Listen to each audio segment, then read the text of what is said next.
అందరూ ప్రార్థనలు ఎలా చేస్తారంటే, ఈ ఏడాది ఇదిగో మాకున్న శ్రమలన్నీ తీసి నీ ఆకాశ వాకుని లిప్పి గొప్ప దీవెనలతో మమ్మల్ని దీవించే అంటారు. వీళ్ళకి వాళ్ళ ప్రేయర్ని బట్టి చెప్పొచ్చు వీళ్ళు ఇంకా భక్తిలో గ్రోత్ లేదని.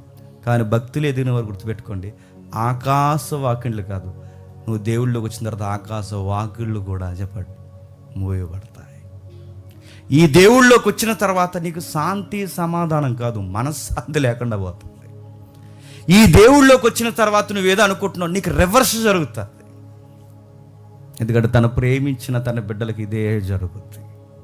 అందుకే ఆమెను కూర్చొని ఆలోచిస్తున్నప్పుడు విచిత్రంగా స్టార్ట్ అవుతుంది తన లైఫ్. అలానే ఉంటాను. మళ్ళీ సిలువ దగ్గరకు వద్దాం. ఒక్కసారి లూకా సువార్త రండి. లూకా సువార్త మొదటి అధ్యాయం 28వ వచనం నుండి.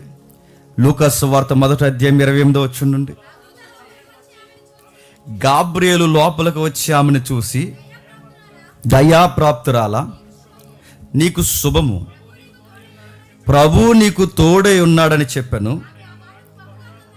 ఆమె ఆ మాటకు బహుగా తొందరపడి ఈ శుభవచనం ఏమిటో అని ఆలోచించుకొనుచుండగా, ఏంటట ఈ శుభవచనం ఏమిటో అని నేను అడుగుతున్నాను. పేరుకు శుభవచనమే తప్ప తన జీవితంలో శుభం ఉందా? తన శ్రమలకి ప్రారంభం ఏంటో తెలుసా? ఆ శుభవచనమే. తన శ్రమలకి ప్రారంభపు మాట ఏంటో తెలుసా? ఆ శుభవచనమే. నీకు శుభవచనం, ఈ శుభవచనం, నీకు శుభోదయం, నీకు శుభం కలుగును గాక అన్నారు. ఈ శుభవచనం ఏంటి చెప్పండి?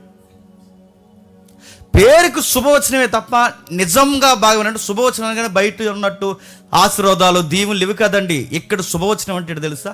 నువ్వు రెడీ అయిపో, నువ్వు ప్రిపేర్ అయిపో, నువ్వు దేవుని కొరకు దుఃఖం అనుభవించడానికి సిద్ధమైపోయిన వనితవు. నువ్వు దేవుని కొరకు ఎన్ని గాయాలైపోయినా మౌనంగా నిలబడవలసిన వనితవు. నువ్వు రాబోవు గొప్ప శ్రమకు, రాబోవు గొప్ప ఇబ్బందికి, రాబోవు గొప్ప పరీక్షకు, రాబోయే పరువు పోగొట్టుకునే పరిస్థితులకి నీకు ముందస్తు వెల్కమ్ కార్డు తెలుసా? శుభం రా అన్నాడు. ఆ శుభం కార్డు పడిన తర్వాత మీరు గమనించండి, ఎక్కడ సుఖం ఉందో చెప్పండి. అన్ని విషయాలు నేను వివరించాను కానీ టూకీగా 2 మాటలు చెప్పి నేను త్వరగా ముగించేస్తాను. 16 నుంచి 17 ఏళ్ళ ఆడపిల్ల ఉన్నాయి. ఆ టైంకి ఆ శుభవచనం వినే సమయానికి 16 నుంచి 17 ఏళ్ళ ఆడపిల్ల అంటే చాలా లేత ప్రాయంలో ఉన్న అమ్మాయి, టీనేజ్లో ఉన్న అమ్మాయి, ఆడుకుంటూ సరదాగా గడిపేసే ఆ టైంలో తనకి పిడుగులాగా మీదడిపోయిన అతిపెద్ద శ్రమే రక్షకుడు తన గర్భంలో పడ్డ ఉన్నట్టుండి జీవితం ఒక్కసారి ఆటలాడుకుంటూ ఆనందంగా చక్కగా ఆడుకునే వయసు తనది. అలాంటి టైంలో అందరిలాంటి వనితలాగా, అందరిలాంటి ఆడపిల్లలాగా, అందరిలాంటి వయసులో ఉన్న యవనస్తురాల్లో ఉండకుండా ఒకేసారి మంచి ఏజ్లో అంటే ఎంజాయ్ చేసే టైంలో, సరదాగా తిరిగే టైంలో తన జీవితం దుఃఖ వనితగా మారిపోయింది. చిన్న వయసులోనే బాధలు ఎదుర్కొంది, చిన్న వయసులోనే దుఃఖం ఎదుర్కొంది, చిన్న వయసులోనే 1-2 పాయింట్స్గా మాట్లాడుకుంటే నేను రాసుకుని వచ్చాను మర్చిపోతానేమని నిజంగా ఎన్ని బాధలు అనిపించిందో. మొట్టమొదటి తన ప్రాబ్లం అలా లెక్కేసుకుంటూ పరుగు పోయింది. ఎంత పరుగు పోయిందంటే చేసుకోబోయేవాడే చేసుకోనని ముఖం సాటేసుకుని హాజరైపోదాం అనుకున్నాడంటే ఎంత పరుగు పోద్దండి. ఆ పిల్లని నేను చేసుకోనండి అని నిశ్చితార్థం చేసుకున్నవాడు ఆ పిల్లని నేను చేసుకోనండి అన్నాడంటే ఇంకా అమ్మాయి ఏమైపోద్ది చెప్పండి. ఎంత ప్రాబ్లం చూడండి.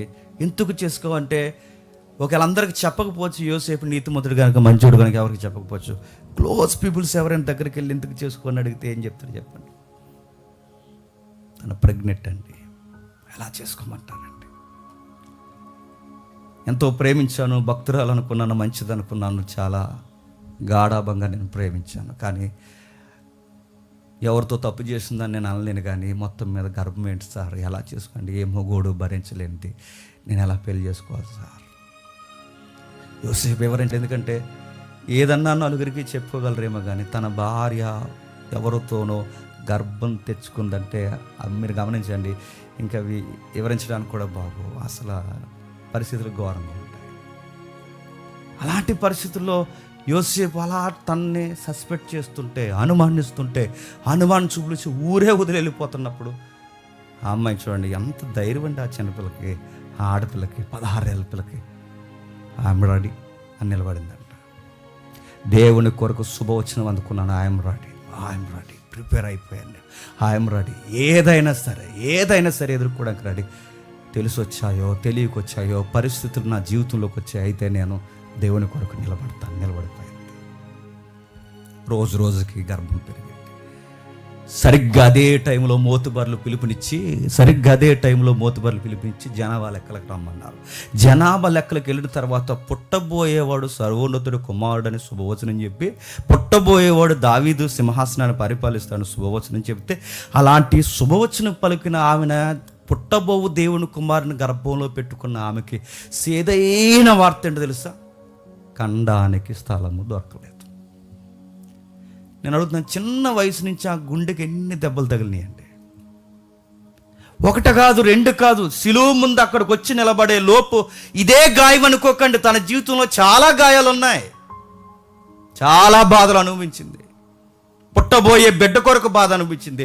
పుట్టబోయే బిడ్డని ఎక్కడ కనాలో సత్రములో స్థలము దొరకలేనందుకు రాత్రి నడివీధుల్లో రక్షకుడిని ఎక్కడ కనాలో తెలియక ఒక దిక్కుమాలిన గర్భానికి అన్నట్టు అటు ఇటు తిరిగి, ముక్కు ముఖం కనీసం ఎరిగిన వారు ఉన్నా మీరెవరో మాకు తెలియదు, సత్రంలో స్థలం లేదన్నప్పుడు ఎంతగా నిండి గర్భిణి ఏడ్చుంటే చెప్పండి. నిజానికి గర్భిణీలు ఏడవకూడదు అంతే. ఎందుకంటే చాలా వీడియోస్ మీరు చూడండి, నేను మొన్న ఒక వీడియో చూసినట్టు నాకు భయం వేసింది. లోపల ఇలా మమ్మీ ఏడుస్తుంటే లోపల ఆ ఎదుగుతున్న బిడ్డ ఏడుస్తుందండి. అంటే తల్లి ఎమోషన్స్ అన్నీ ఎవరి మీద పడతాయి చెప్పండి. కానీ ఈ గర్భిణీలకి, మా వైఫ్ కూడా గర్భిణీ, వీళ్ళకి బుద్ధి లేని పనులు ఏడు చెప్పిన ఆ టైంలోనే అన్నీ అంటుంటారండి. అన్నీ ఆ టైంలో వినకూడదు, కొన్ని చూడకూడదు, కొన్ని మాట్లాడకూడదు, కొన్ని ఎమోషన్స్ ఫీల్ అవ్వకూడదు. ఎందుకంటే ఆ ఎఫెక్ట్ ఎవరి మీద పడుతుంది చెప్పండి? బిడ్డ మీద పడుతుంది. నేను అడుగుతున్నాను, నిమిషాల్లో కనేసే ఆ తల్లి దేనికోసం ఏడ్చుంటుంది చెప్పిన? ఖండానికి ఏడుస్తుంది అనుకోవడం ఎంత అయితే చెప్పండి. కనీసం గౌరవం లేదు ఏంటంటే అని ఖచ్చితంగా ఏడ్చుంటుంది చెప్పండి, ఖచ్చితంగా ఏడ్చుంటుంది. మరో మాట చెప్తున్నాను, అతి పెద్ద కష్టం మీద పశువుల పాకలో స్థలం దొరికితే ఆమె కనిన బిడ్డను ఎక్కడ పెట్టాలంటే, బాగా వినండి, ఎక్కడ పెట్టాలి? మంచి వస్త్రాల్లో కాదు, మంచి ఉయ్యాల్లో కాదు, మంచిగా ఎత్తుకోవడానికి వచ్చిన అత్తామామల చేతుల్లో కాదు. ఎక్కడ పెడతారంటే గమనించండి, పశువుల తొట్లో. మీరు గమనించండి, పుట్టిన బిడ్డని ఇలా తీసుకొచ్చి పశువులు తొట్టొద్దు ఏమొద్దు, కానీ పుట్టిన బిడ్డని కనిన తల్లి ఎదురుగుంటా అలా కింద పెట్టేస్తే ఏమంటుంది చెప్పండి? ఏడ్చేస్తుంది, తట్టుకోలేకపోతే. నా బిడ్డని అలా పెట్టేస్తారు. పశువులు తిరిగే తొట్టి దగ్గర బిడ్డను పెట్టేసినప్పుడు తను ఎంత హృదయం విలవిల్లాడిపోయి ఉంటుంది. మరో మాట మీరు గమనించండి, ఆమెకు తగిలిన గాయాలు చెప్తున్నాను. సిలువ ముందు నిలబడింది అని చదువుకున్నాక ఆ నిలబడింది అన్నమాట అక్కడే కాదు, చాలా విషయాల్లో నిలబడింది. అప్పుడే కానీ బిడ్డను అల్లారు ముద్దుగా పెంచుకుని చూసుకుంటున్న టైంలో బాగున్నాడు, నిజంగా సర్వోన్నతుని కుమారుడు అన్నట్టుగానే ఉన్నాడని చూసుకున్న టైంలో ఒక జీవో రిలీజ్ అయింది. గవర్నమెంట్ ఆర్డర్ ఏంటంటే శిశువుల్ని చంపేయండి. రాజులే పుట్టిన బిడ్డలను చంపేయమంటే, సంహరించేయమంటే ఆ టైంలో ఆమె రక్షించడానికి ఆమె హృదయం ఎంత విలపించుంటుంది, ఎంత బాధపడు. గవర్నమెంట్ తిరగబడిపోయినప్పుడు ఎంత బాధపడి ఉంటుంది. మరో మాట చూడండి, ఆ గవర్నమెంట్ తిరగకపోతే మరొక గవర్నమెంట్లోకి వెళ్ళిపోండి అన్నప్పుడు, దిక్కు మొక్కు తాను ఎరగని పరదేశి కనుక ఐగుప్తికి పారిపోండి అన్నప్పుడు పసిబిడ్డను ఎత్తుకుని ముక్కు మొక్కం తెలియని ఏరియాకి, దేశానికి పారిపోతున్నప్పుడు ఆమెకి ఎలాంటి ఫీలింగ్ ఉంటుంటుంది చెప్పండి? గాబ్రియేలు పేరుకు శుభవచనం అంది. ఎక్కడ ఉందండి శుభం? కన్నప్పుడు లేదు శుభం, నిలబడినప్పుడు లేదు శుభం, బిడ్డను నిద్రపోచ్చినప్పుడు లేదు శుభం. ఇప్పుడు పరదేశ కంటే ఐగుప్తికి పారిపోండి. ఎవరు కనబడకుండా పారిపోండి. ముఖ్యంగా బిడ్డను తీసుకుని పారిపోండి అన్నప్పుడు ఆ బిడ్డ పుట్టిన దగ్గర నుంచి ఎక్కడుంది చెప్పండి? ఆ మరియ గుండెల్లో సంతోషం ఎక్కడా లేదు. మరో మాట చెప్తున్నాను, తన కుమారుణ్ణి, బాగా వినండి, తన కుమారుణ్ణి తాను ఎరిగిన ప్రజలే చూస్తుండగా తృణీకరిస్తుంటే ఆ హృదయం ఎంత విలవిల్లాడిపోయి ఉంటుంది చెప్పండి. తన కొడుకుని తన సొంత ప్రజలు తృణీకరించడమే కాదు, అవమానించడమే కాదు, ముఖం మీద ఉమ్మేయడమే కాదు, కొరడాలతో కొట్టడమే కాదు, సిలువకు అప్పగిస్తున్నప్పుడు సొంతోళ్ళు చుట్టాలు పట్టాలు, మళ్ళీ యూదులు ఎవడో బయటోడు కాదు, ఈ చుట్టాల పట్టాలే తను ఎంత హింసిస్తున్నప్పుడు సొంతోళ్ళే సొంత కొడుకుని అంత నలిపేస్తున్నప్పుడు ఏమీ అనలేక ఎంత ధైర్యంగా నిలబడి ఉంటుందో ఒకసారి ఆలోచించండి. అందుకే అబలులు అనగానే, బాగా వినండి, అబలులు అనగానే బలహీనులను బయట అంటారేమో, కానీ బైబిల్లో ఉన్న అబలులు వేరు, బైబిల్లో ఉన్న ఈ స్త్రీమూర్తులు వేరు, బైబిల్లో ఉన్న ఈ వనితలు వేరు, బైబిల్లో ఉన్న ఈ దుఃఖంలో కూడా ధైర్యంగా నిలబడే వనితలు వేరు. బయటున్న వనితులు దుఃఖం ఏదన్నా వస్తే ఫ్యాన్ అయిపు చూస్తారు, బయటున్న వనితులు ఏదైనా దుఃఖం వస్తే గ్యాస్ వెలిగించేసుకుంటున్నారు, బయటున్న వనితులను ఏమని అనండి రాజమండ్రి బ్రిడ్జ్ ఎక్కేస్తున్నారు, వాళ్ళని ఏమని అనండి గోదావరిలోకో నూతులోకో ఏదైనా ఫ్యాన్లోకో ఏదో చూసుకుని నడుతున్నాను. నువ్వు బైబుల్ ఫాలో అవుతున్న వనితవైతే ఎదుర్కో, నిలబడాలా ఉండు, అంతే. ఎన్ని జరిగినా చూడదుగా తల్లి మరి అని ఈ సిలువ ధ్యానాల్లో ఆ తల్లి అయిన మరిని చూడు గమనించి, ఒక దెబ్బ, 2 దెబ్బల, 3 దెబ్బల, ఎన్ని దెబ్బలు తిని తను ఎదుర్కొంటుందో చూడండి. ప్రభువును తన సొంత ప్రజలు దేశిస్తున్నప్పుడు ఎంత ఏడ్చుంటుంది, హింసించినప్పుడు ఎంత ఏడ్చుంటుంది, ఆయన్ని చంపాలని వడిగట్టినప్పుడు ఎంత ఏడ్చుంటుంది, ఎంత వేదనకు గురై ఉంటుంది. అల్లారు ముద్దుగా పెంచుకున్న తన కొడుకు నడినెత్తి మీద ముండ్ల కిరీటం పెట్టి గాయాలు పాలు చేసినప్పుడు ఎంత ఏడ్చుంటుంది చెప్పాలి.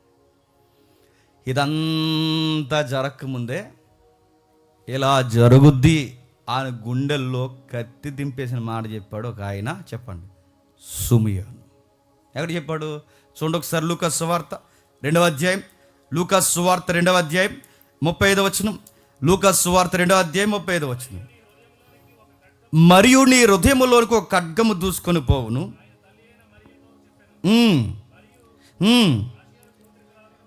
ఏంటంటే నీ హృదయములోనికి ఒక ఖడ్గము దూసుకుపోయాను, నీ హృదయములోనికి ఒక ఖడ్గము దూసుకుపోయాను. ఖడ్గం, ఆ బిడ్డ పుట్టినప్పుడు ఖడ్గంలా దూసుకుపోతుంది. పరిస్థితులు రోజు రోజుకి కత్తి దింపేస్తున్నట్టు ఉంటుంది. నీ పరిస్థితులు రోజు రోజుకి ఎలా ఉంటుంది తెలుసా? ఖడ్గము దిగిపోయినట్టే ఉంటుంది, ఘోరాప్తి ఘోరంగా ఉంటుంది. దుఃఖాన్ని భరించలేవు, ఖడ్గం దింపునట్టు ఉంటుంది అంటే అన్నట్టుగానే జరిగిపోతుంది.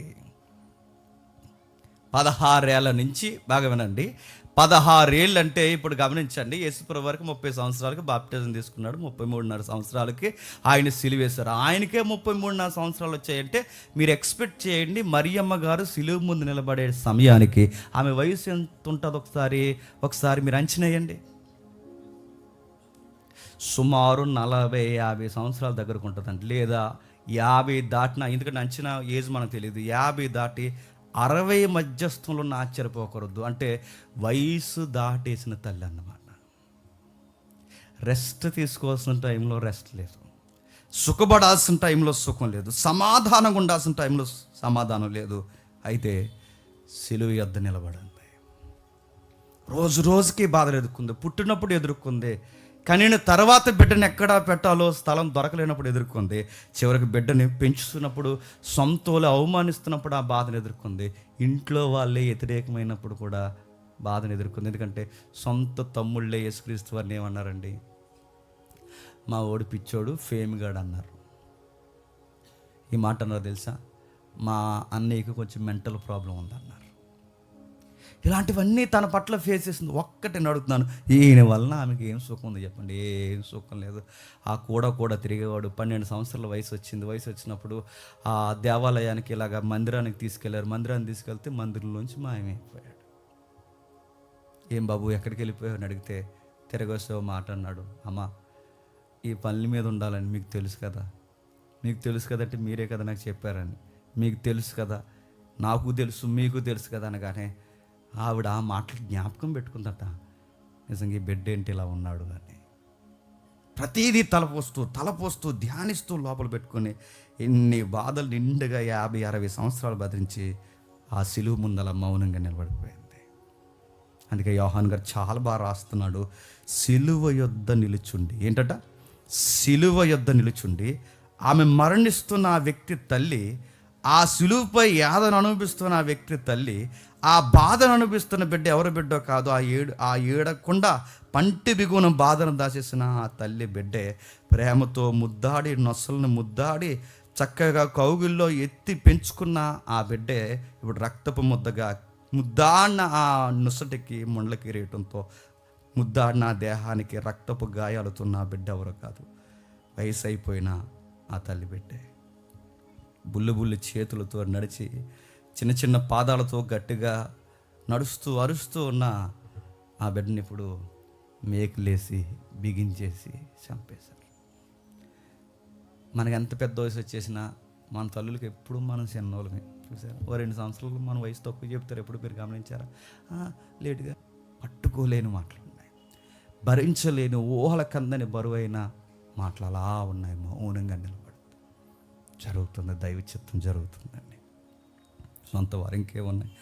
ఆయన శిష్యులు ఆయన ఒంటరిని చేసి వెళ్ళిపోయినప్పుడు, ఆయన స్నేహితులు ఆయన ఒంటరి చేసి వెళ్ళిపోయినప్పుడు, ఆయన సొంత వారు ఆయన ఒంటరిని చేస్తూ నీకరించి వెళ్ళిపోయినప్పుడు, అన్ని హృదయాలు ఆయనకి ధైర్యం అయిపోయినప్పుడు, ఒక్క హృదయం మాత్రం దూరం అవ్వకుండా చెప్పండి దగ్గర నిలబడింది, డబ్బని కొట్టుకుంటూ. ఆ హృదయం ఎవరిదో కాదు, తల్లి హృదయం, మాతృ హృదయం, ప్రేమ హృదయం, దగ్గరగా నిలబడిన హృదయం. ఆ హృదయం అంటుంది, నాన్న నేనేమనాలో ఏమి వివరించాలో నాకు అర్థం కాదు, దైవ చిత్తమే సిద్ధించుగాక. మౌనం. వర్ణిస్తున్న ఎన్నో పదాలు ఉన్నాయి ఇక్కడ. ఇంకా నిలబడి ఉంది, మీరు గమనించండి, ఇంకా నిలబడి ఉంది అక్కడ. ఆ నిలబడినప్పుడు ఎన్నో బలహీన పరిస్థితుల్లో నిలబడలేని ఆడవాళ్ళు తను చూస్తుంటే ధైర్యం తెచ్చుకోవాలి. తనలోని దుఃఖాన్ని అణుచుకోలేక గట్టిగా ఏడ్చిన ఆడద కాదు మరియా, గుర్తుపెట్టుకోండి. తనలోని దుఃఖాన్ని అణుచుకోలేక గట్టిగా ఏడ్చిన అబల కాదు మరియా, దుఃఖాన్ని గట్టిగా అదిమి పెట్టిన దుఃఖ వనిత మరియా. తన కళ్ళ ముందు తన కొడుకు తన కొడుకు అలా కనబడుతున్నప్పుడు కళ్ళు తిరిగి పడిపోయిన బలహీనమైన వనిత కాదు మరియా. ఆ 2 కళ్ళు రెప్పేయకుండా ధైర్యంగా చూస్తున్న వేర వనిత మరియా. మరొకటి, ఆమె పెదవులు, బాగా వినండి, ఆమె పెదవులు ఒక్క మాటను కూడా ఉచ్చరించకుండా ఒరే దరిద్రులారా నా కొడుకుని చంపేస్తున్నారు, ఒరే పనికిమాలినోరా నా కొడుకుని చంపేస్తున్నారు, ఒరే ఈరోజు కూడా తిరిగి మీరు అందరూ ఏమైపోయారు అని ఒక్క మాట కూడా అనకుండా, ఎన్ని రొట్టెలు తిన్నారా, ఎంత మాంసం తిన్నారా, ఎన్నిసార్లు చేపలు తిన్నారా, ఎన్ని స్వస్థతలు పొందారా, ఏమైందిరా మీకు, ఏమి రోగం వచ్చిందిరా, ఆ చేతులతోనే నా కొడుకుని చంపేస్తున్నారు ఒక్క మాట కూడా ఉచ్చరించకుండా పంటి బిగును బాధాసి ధైర్యంగా చూస్తున్న వేరే వనిత చెప్పండి మరియా. తనలోని బాధ నిశ్శబ్దంగా భరిస్తూ మౌనంగా ఉండిపోయి, చలనం లేని నీళ్లు ఎలాగైతే లోతుగా ఉన్నాయో, ఇప్పుడు లోతుగా ఉంది ఈ బావిని ఎలా చెప్పగలం? నీళ్ళకి చలనం లేదనుకోండి, లోతు ఎక్కువ ఉందని. ఈమె కూడా ఏ చలనం లేకుండా, ఏ కదలికలు లేకుండా అలా ఉందంటే తన గుండెల్లో చెప్పండి చాలా లోతైన గాయం ఉందన్నమాట. బాధ ఉంది, ఇబ్బంది ఉంది. అసలు ఎక్కడ చూడండి కొడుకన్ని బాధలు పడుతుంటే అంత మౌనంగా ఎలా చూడగలుగుతున్నావు? అసలు అంత ధైర్యంగా ఎలా ఉండదు? ఏ తల్లి అయినా ప్రపంచంలో ఉండదు చెప్పండి. ఇలా చెయ్యికి ఏదైనా గాయం తగిలి ఇలా చెయ్యి అంత పొరలెగిసిపోయిన తర్వాత కొడుకుని ఇంటికి తీసుకెళ్ళి డబ్బను కొలదిరి పడిపోతారండి. కొడుకుని చూడలేదు అక్కడ వరకు. ఎందుకంటే వైద్యులు ఉంటారా, ఈ వైద్యులు వాళ్ళ ఇంట్లో వాళ్ళకి గాయమైనప్పుడు వైద్యం చేయమనండి, దిగదు, ఇబ్బంది. ఎందుకంటే వాళ్ళ ప్రేమను చూసినప్పుడు వాళ్ళకి ఇబ్బంది అయిపోతుంది, కంగారు అయిపోతారు. మనం ప్రేమించిన వారి రక్తం మన కళ్ళ ముందు కనపడుతున్నప్పుడు మన మైండ్ పనిచేయదు, కంగారుగా ఉంటుంది, ఇబ్బందిగా ఉంటుంది. ఇవన్నీ ఆవిడ ఎలా చూడగలుగుతుందంటే ఆమెకు చాలా ధైర్యం ఉంది. ఆమె చేతులు, బాగా వినండి, ఆమె చేతులు దగ్గరగా నిలబడి ఉంది. ఆమె చేతులు మొద్దుబారిపోయిన తన కొడుకు పాదాలు తాకడానికి చూస్తుంది, నిలబడి ఉంది. నేను వర్ణిస్తున్నాను, వచనాలు ఏం తీయకుండా మీరు అర్థం చేసుకోండి. మొద్దుబారిపోయిన తన కొడుకు పాదాలు తాకడానికి ప్రయత్నం చేస్తుంది, లేవలేని తన కొడుకు యొక్క చేతులు పట్టుకోవడానికి ప్రయత్నం చేస్తుంది, కదలలేని ఎండిపోయిన తన పెదాల వైపు తన తల్లి చూస్తుంది. దాహం నడుస్తున్న కొడుక్కి నీళ్ళు ఎవరు ఇవ్వలేని టైంలో అలా మౌనంగా చూస్తుంది.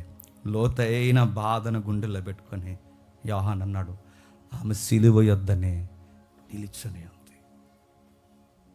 జస్ట్ నిలుచుని ఉందని చదివేస్తాం కానీ నిలుచుని ఉంది ఎన్ని బాధలతో ఉంది, నిలుచుని ఉంది ఎంత దుఃఖంతో ఉంది, నిలబడి ఉంది ఇన్ని సమస్యలతో ఉంది, నిలబడి ఉంది ఎంత బాధలను అనుభవిస్తుంది. ఒక్కసారి లూకాసు వార్త చూడండి, మళ్ళీ ఆమె బాధ మనకు అర్థమవుతుంది. లూకాసు వార్త 2వ అధ్యాయం 48వ వచనం చూడండి.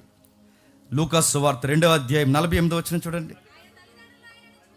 ఆమె తల్లిదండ్రులు ఆయనను చూసి మిక్కిలి ఆశ్చర్యపడిరి. ఆయన తల్లి, కుమారుడా, నువ్వు ఎందుకు ఇలాగు చేసితివి? ఇదిగో నీ తండ్రియు నేనును దుఃఖపడుచున్నాము, నిన్ను ఎతుకుచుంటుమని ఆయనతో చెప్పగా, ఆయన, మీరు ఎలా ఎతుకుచుంటారు? అక్కడ పదం ఉంచండి. నీ తండ్రి కాని తండ్రి నేనేం చేస్తున్నావు? దుఃఖపడుతున్నాం. ఏం చేస్తున్నారట? దుఃఖపడుతున్నారు. 3 రోజులు పండగలో కనబడకపోతే దుఃఖపడిపోయిందే. బాగా వినాలి. 3 రోజులు పండగలో కనబడకపోతే దుఃఖపడిపోయిందే. 3 రోజుల నుంచి నలిపేస్తున్నారు ఆయన. ఎవరిని చెప్పండి? తన కన్నబిడ్డని. సుమారు 2-3 రోజుల నుంచి నలిపేస్తున్నారు. అన్నం పెట్టలేదు, నీళ్ళు ఇవ్వలేదు, ఆయనకి రెస్ట్ లేదు, దేహానికి సరి అయిన వస్త్రం కప్పలేదు. అవమానాలు, ఉమ్ములు, ఎండిపోయి ఉన్నాయి ఉమ్ములు, గాయాలు, టన్ను బరువున్న ఆ భయంకరమైన పచ్చిమ్రాను, ఇవన్నీ నలిపేసి ఉన్నారే. 3 రోజులు చూసి తట్టుకోలేని ఈమె 3 రోజుల నుంచి అన్నం లేని తన కొడుకుని ఎలా చూస్తుంటుంది ఒకసారి ఆలోచించాలి. విచిత్రమైన మాట. నా తల్లి అలా దగ్గరకు వచ్చి నిలబడినప్పుడు ఆ తల్లిని వదిలేలేదు. చూడండి, మీరు గమనించండి. ఒక పక్క పెదాలు ఎండిపోతున్నాయి, మరో పక్క పాదాలు ఎండిపోతున్నాయి, మరో పక్క గుండె తడారిపోతుంది, మరో పక్క గొంతు తడారిపోతుంది, మరో పక్క రక్తం ఒలిగిపోతుంది, మరో పక్క ఆయన రోజు రోజుకి ఆయన ప్రాణం పోయే పరిస్థితులు కళ్ళ ముందుకు వచ్చేస్తున్నాయని ఆయనకు అర్థమవుతుంది. ఆయన ప్రాణం పెట్టడానికి సిద్ధమైపోయాడు. అలాంటి టైంలో అంత దుఃఖ స్వరంలో ప్రభువు మనకు సిలువ మీద నుంచి నేర్పిస్తున్నది చెప్పిన, మనకి ఎన్ని శ్రమలు ఉన్నా, మనకి ఎన్ని ఇబ్బందులు ఉన్నా, మన పేరెంట్స్ని గాలి కొదలేయకూడదని నేర్పిస్తున్నారు. చూడండి ఏం చేశాడు తెలుసా? అమ్మా పిలిచాడు. తన ప్రేమించిన శిష్యుని దగ్గర చూపించి, ఈ రోజు నుంచి ఈమె నీకు తల్లి. ఆ టైంలో కూడా తన సంరక్షణ కొరకు ఆలోచిస్తున్నాడంటే మీరు గమనించండి. పేరెంట్స్ని మనం ఎలాంటి పరిస్థితుల్లో ఉన్నా చూడాలి. నువ్వు ఎలాంటి పరిస్థితులు అంటుండు, నువ్వు ఎలాంటి బాధలు అంటే ఉండు, నువ్వు ఎలాంటి కహాని అయినా చెప్పు, నీ పేరెంట్స్ని నువ్వు చూడాలి. వాళ్ళకి కొన్ని అవసరాలు ఉంటాయి, తీర్చాలి. కనీసం నీకు దూర ప్రాంతంలో ఉంటే, ఒక వ్యాఖ్యానకర్త ఇలా రాశాడు, నువ్వు కనీసం దూర ప్రాంతంలో ఉంటే అప్పుడప్పుడు ఉత్తరాలు రాయాలి. ఆ టైంలో రాసిన వ్యాఖ్యానం కనుక ఉత్తరాలు అన్నారు. ఇప్పుడు చెప్పండి, ఏం చేస్తున్నారు? టైంకి తింటున్నారా? మందులు వేసుకుంటున్నారా? పరిస్థితి ఏంటి? తినడానికి ఉందా లేదా? ఏం కావాలి అడగాలి. ఎందుకంటే సర్వోన్నతుడైన దేవుని కుమారుడే శిలువ మీద వేలాడిపోతున్నప్పుడు తన తల్లి వైపు చూసి తన తల్లి యొక్క ప్రేమను గమనించిన ఆయన అంటున్నాడు, బాధపడకమ్మా, అలాంటి కొడుకుని నీకు ఒకరిని ఇస్తున్నాను. ఆ దగ్గరగా నిలబడిన శిష్యుని చూపించి, ఈరోజు నుంచి నీ తల్లి ఈమె. అంటే నేను వెళ్ళిపోయిన తర్వాత నా తల్లిని ఎవరు చూస్తారని ఆయన అంచనా వేసి ఆయన గమనిస్తున్నారు. చూడండి, రేపటి నుంచి నా తల్లికి వృద్ధాప్యంలో ఒక తోడు చెప్పండి అవసరం. కొడుకు లాంటి తోడు అవసరం. అంటే తన తల్లి కోసం ఆలోచిస్తున్నాడంటే ఎంత ధన్యకరమైన బిడ్డండి ఆయన. ఈ వచనం చదువుతున్నప్పుడు మనకి ఏమర్థం అవ్వాలి చెప్పిన, నిర్గమకాండంలో ఉంటుంది చూసారా, తల్లిదండ్రులను సన్మానించుడి. 10 ఆజ్ఞలు ఉంది చూసారా, తల్లిదండ్రులను సన్మానించుడి. ప్రభువు శిలువ మీద ఉన్నప్పుడు ఎవరిని సన్మానిస్తున్నాడు చెప్పండి? తన తల్లిని సన్మానిస్తున్నాడు. తన తండ్రి కాని తండ్రి అక్కడ కాలం ముగిసి వెళ్ళిపోయాడు అన్నారు రచయితలు అందరూ. తన తండ్రి కాని తండ్రి అక్కడ ఉన్నా తన్ను కూడా గౌరవిస్తాడు. తన తల్లిని అంటున్నాడు, సన్మానిస్తున్నాడు. ఏమని? అమ్మ నువ్వేం బాధపడకు, రేపు నుంచి నీకు ఒక ఇల్లు ఇస్తున్నాను. ఆ ఇల్లు ఏదో కాదు, ఈ శిష్యుని ఇల్లే, ఈ కొడుకు ఇల్లే నీ ఇల్లు. అంటే నా వయసు అయిపోయిన తల్లికి ఒక ఇల్లు ఉండాలి, నా వయసు అయిపోయిన తల్లికి ఒక సమాధానం ఉండాలి, నా వయసు అయిపోయిన తల్లికి గుప్పడి మెతుకులు ఉండాలి, నా వయసు అయిపోయిన నా తల్లిదండ్రులకి ఈ నీడ ఉండాలని ఆలోచిస్తున్నాడంటే ఇది కదండి పిల్లలు ఆలోచించేసిన విధానం. టక్కుమని కోళ్ళు వస్తే చాలండి, ఈ కోళ్ళు ఎడుతుంది పొల్ల. ఆముంటే నేను ఉండడానికి వీల్లేదు, నేనుంటే ఆమె ఉండడానికి వీల్లేదు. పెదరాయిల్లో మాట్లాడుతుంది, తెలుసుకో, సాకరీ చేయలేకపోతున్నావు, వాసన వచ్చేస్తుంది మీ అమ్మ, అన్నీ అక్కడే పోతుంది. వెంటనే ఈ అల్లుళ్ళు లేదా ఈ కొడుకులు ఏం చేస్తారంటే, మరేం చేద్దాం, ఏం చేయడం ఏంటి, అనాథాశ్రమంలో జాయిన్ చేసి రాజమండ్రిలో కొత్తగా ఓపెన్ చేశారంట తెలుసా అందంట. ఇలాంటి కొడుకులు ఎవరు ఉంటేనే మళ్ళీ చెప్తున్నారు, రాసి పెట్టుకోండి, త్వరలో పోతారు మీ అందరూ, రాసి పెట్టుకోండి. పేరెంట్స్కి గుప్పడి మెతుకులు బెట్టల వాళ్ళు పోతారు, పేరెంట్స్కి గౌరవం ఇవ్వలేని వాళ్ళు పోతారు. బైబిల్ ఏమో తెలుసా? దీర్ఘాయువుతో నేను దీవించాలనుకున్నాను రా కొడక, బైబిల్ ఇలా ఉంది. దీర్ఘాయువుతో నేను దీవించాలనుకున్నాను రా పిల్లలారా, మీ తల్లిదండ్రులు మీరు సన్మానించలేదు కనుక చెప్పండి, దీర్ఘాయువును కాస్తా చెప్పండి కుసింపజేస్తానన్నాడు, తీసేస్తానన్నాడు. ఒకవేళ మీరు ఎక్కడుంటే మీ పేరెంట్స్ మీకు స్ట్రైక్ అయితే, గుర్తొస్తే, మెసేజ్ అయిన వెంటనే ఒకవేళ ఎక్కడైనా ఉంటే అడగండి. అన్నం తిన్నావని అడగండి. పోనీ నువ్వు అడగపోయినా మీ ఆవిడ తను అడిగించు, తిన్నారా అని అడగండి. కనీసం అవసరాలు ఉన్నాయా అని అడగండి.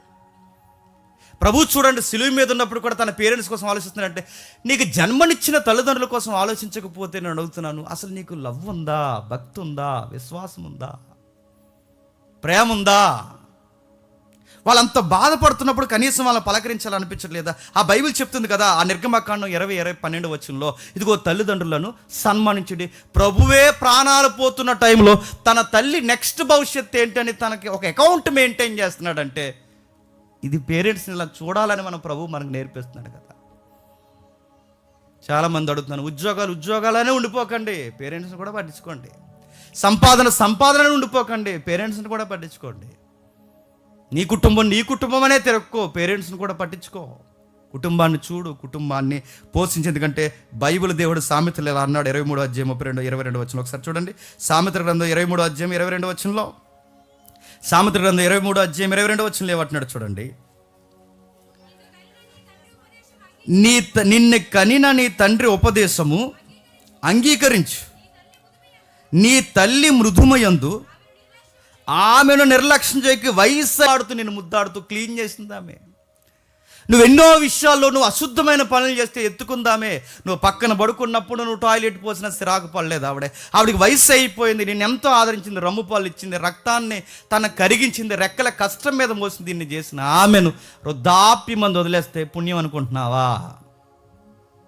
కోడలకు చెప్తున్నాను, కొడుకులకు చెప్తున్నాను, వినండి. పుణ్యం అనుకుంటున్నారా? జాగ్రత్త, వాళ్ళని వదిలేయకండి. ఎందుకంటే నిన్ను ఎవరైనా సుప్రీంకోర్టు అడుగుతుంది లేదు నాకు తెలియదు కానీ, ఎరా మీ పేరెంట్స్ చూస్తున్నావు లేదని సుప్రీంకోర్టు నిన్ను అడుగుతుంది లేదు నాకు తెలియదు కానీ, చెప్పండి, సుప్రీం అడుగుతాడు. సైన్యములకు అధిపతి యెహోవా అడుగుతాడు. ఇడ్రా మీ అమ్మని కనీసం వృద్ధాప్యం కూడా పట్టించుకోవట్లేదంట, ఎరా జేమ్స్ నిన్నే అని అడగడం అనుకుంటున్నారా?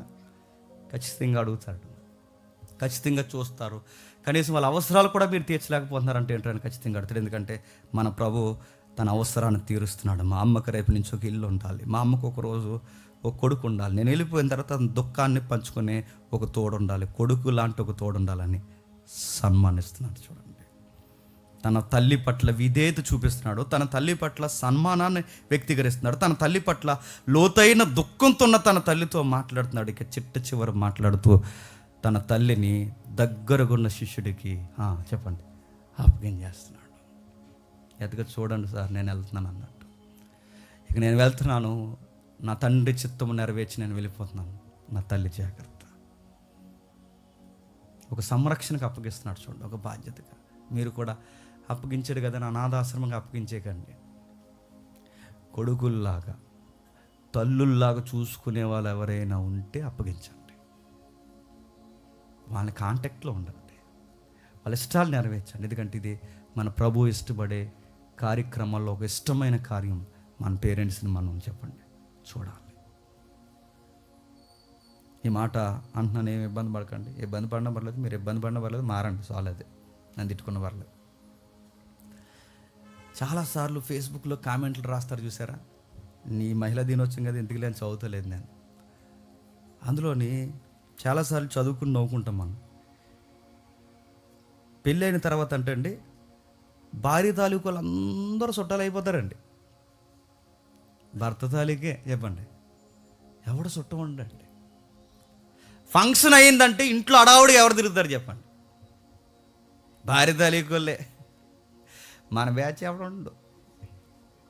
ఎన్నిసార్లు మీరు గమనించండి, మీరు ఎప్పుడైనా మీరు గమనించండి, ఆవిడ గారు తాలీకి వస్తే అంత కిచెన్లో ఎంత బిజీగా ఉంటుందో, మన తాలీకి వస్తే ఉప్పు అయిపోద్ది, పప్పు అయిపోద్ది, రైస్ అయిపోద్ది, గ్యాస్ అయిపోద్ది. అది ఎవడో రాజనారాయణ నుంచి పెట్టాడు అప్పుడు ఎవడో వీడియో, మీరు చూసారు లేదో, సినీ ఇండస్ట్రీకి వెళ్ళిపోయిందండి. మీరు చూడండి, ఇవలాంటివి అదే వద్దు.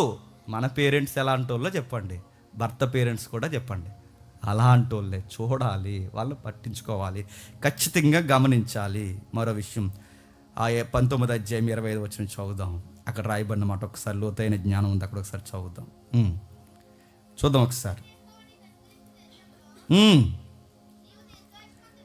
19వ అధ్యాయం యోహాను సువార్త, 19వ అధ్యాయం యోహాను సువార్త 25వ వచనంలో, ఆయన తల్లి సహోదరియు క్లోపా భార్య అయిన మరియయు మగ్దలేని మరియయు యేసు సిలువనొద్ద నిలిచిని ఉండగా, యేసు తన తల్లియు తాను ప్రేమించిన శిష్యుడును దగ్గర నిలుచుండుట చూసి, అమ్మా ఇదిగో నీ కుమారుడు, అమ్మా ఇదిగో నీ కుమారుడు. ఒక మాట అడుగుతున్నాను చూడండి, ఎవరో దగ్గరగా నిలబడ్డారట. ఎవరు నిలబడ్డారు చెప్పాలి? ఎవరో దగ్గరగా నిలబడ్డారట. అక్కడ నిలబడింది ఎవరు? మరియ నిలబడింది, మరొక మరియ సహోదరి నిలబడింది. వీళ్ళందరూ నిలబడ్డమే కాదు, ఎవరో ప్రేమించిన శిష్యుడు నిలబడ్డాడట. ప్రేమించిన శిష్యుడు నిలబడ్డాడంటే మరి శిష్యులందరూ గెత్సేమనే వనంలో పారిపోయారుగా. నిలబడ్డాడంటే ఈ శిష్యుడు ఎవడో మళ్ళీ తిరిగి వచ్చాడు. 12 మంది శిష్యులు ఒకేసారి పారిపోయినప్పుడు, ప్రభువును ఒంటరిగా చేసి తన శ్రమల్లో వదిలిపోయినప్పుడు అది చాలా చేదైన అనుభవం. తనతో నిరంతరం ఉండే శిష్యులు తనకిష్టమైన సమయంలో, ప్రభువుకి ఇష్టమైన సమయంలో కష్టం వచ్చినప్పుడు కనబడకుండా పారిపోయారు. అందరూ పారిపోయారు. కానీ మళ్ళీ ఒకడు తిరిగి వచ్చాడంటే ఎవరో ఈ శిష్యుడి కోసం మనం చెప్పుకోవాలి. ప్రేమించిన శిష్యుడు. మళ్ళీ అడుగుతున్నాను, యేసుప్రభు ప్రేమించిన శిష్యుడు ఎవరు ఉన్నారట? ఎవరో ఉన్నారు యేసుప్రభు శిష్యుడు. ఆయన గురించి ఆలోచిద్దాం. ఆయన శిష్యుల వైఖరి ఆ రాత్రి ఏం జరిగిందో ఒకసారి చూడండి. అదే మత్తయి సువార్త 26వ అధ్యాయం, అదే మత్తయి సువార్త 26వ అధ్యాయం 31వ వచనం, అదే మత్తయి సువార్త 26వ అధ్యాయం 31వ వచనం. యేసుప్రభు వారు తన శిష్యులను చూసి, ఈ రాత్రి మీరందరూ నా విషయమై అభ్యంతరపడుదురు. అనగా గొర్రెల కాపరిని కొడతారు, మందలోని గొర్రెలన్నీ చెదిరిపోతాయి. ఏమన్నాడండి? నా విషయమై అభ్యంతరపడతారు. మనము కూడా మీరు గమనించండి, ఎప్పుడు అభ్యంతరాలు వస్తాయి చెప్పండి? అలాగా అన్నీ వెళ్ళిపోతున్నా అభ్యంతరం రావండి. అలాగా ఏదో ఒక శ్రమ వస్తుంది చూసారా చెప్పండి, అప్పుడు అభ్యంతరాలు వస్తాయి. యేసుప్రభు వారు కూడా తిరిగినప్పుడు, రొట్టెలు పెట్టినప్పుడు అభ్యంతరాలు లేవు. స్వస్థతలు పెరుస్తున్నప్పుడు అభ్యంతరాలు లేవు. జనాలు తండోపతండాలు వచ్చినప్పుడు అభ్యంతరాలు లేవు. ఎప్పుడు అభ్యంతరం వచ్చేసిందంటే మీరు గమనించండి, ఆ రాత్రి తన విషయమై అభ్యంతరపడతారు. ఎందుకు? ఒక చిన్న అలలాగా ఒక పెద్ద ఉప్పెన తయారైపోయింది. ఆయన అరెస్ట్ చేశారు, తను బంధించారు, గెత్సేమనే వనంలో బంధించారు. ఒక్కసారే కూడా ఉంటానన్న శిష్యులు తలక్రిందులు అయిపోయారు. ఒక్కొక్కడు ఒక్కొక్క మాట మాట్లాడారు. అదే ప్రకారం శిష్యులందరూ 35వ వచనం చెప్తున్నారు చూడండి. అదే ప్రకారం 26వ అధ్యాయం 35వ వచనం మత్తయి సువార్త. అదే ప్రకారం శిష్యులందరూ చెప్పారట. ఇదే ప్రకారం పేతురు ఎలా చెప్పాడో వీళ్ళందరూ ఎలా చెప్పారు, అందరూ చెప్పారట. ఏమని చెప్పాడు? పేతురు ఒక మాట చెప్తాడు. ఏమని? ఎవరైనా నిన్ను వదిలిపోవచ్చేమో కానీ చెప్పండి, నేను మాత్రం నిన్ను వదిలిపోను. అందరూ అదే మాటతో ఏకస్వరంతో చెప్పారట. అందరూ చెప్తున్నారు ఏమనంటే, నిన్ను మేము వదిలిపోము, నిన్ను మేము ఎక్కడికి వదిలిపోము, నిన్ను మేము ఇదిగో ఒక శిష్యుడిగా మేము ఏం చేస్తాం తెలుసా, నిన్ను ఫాలో అవుతాం.